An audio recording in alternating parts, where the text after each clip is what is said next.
त्रिदलं त्रिगुणाकारं त्रिनेत्रं च त्रियायुधं त्रिजन्म पापसंहारं एकबिल्वं शिवार्पणम् त्रिशाखैः बिल्वपत्रैश्च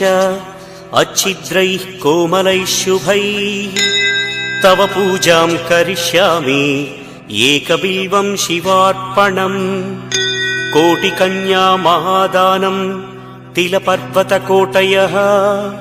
काञ्चनं शैलदानेन एकबिल्वं शिवार्पणम् काशीक्षेत्रनिवासं च कालभैरवदर्शनम्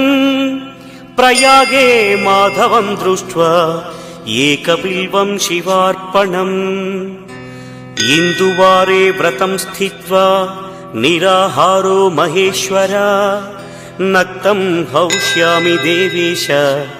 एकबिल्वं शिवार्पणम् रामलिङ्गप्रतिष्ठा च वैवाहिककृतं तथा तटाकादि च सन्तानम् एकबिल्वं शिवार्पणम् अखण्डबिल्वपत्रं च आयुतं शिवपूजनम् कृतं नाम सहस्रेण एकबिल्वं शिवार्पणम् उमया सह देवेश नन्दिवाहनमेव च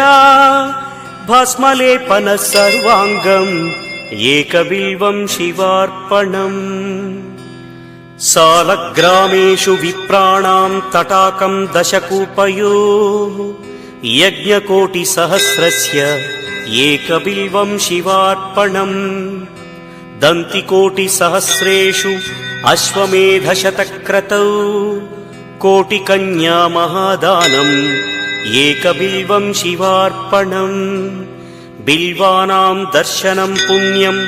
स्पर्शनं पापनाशनम् अघोरपापसंहारम्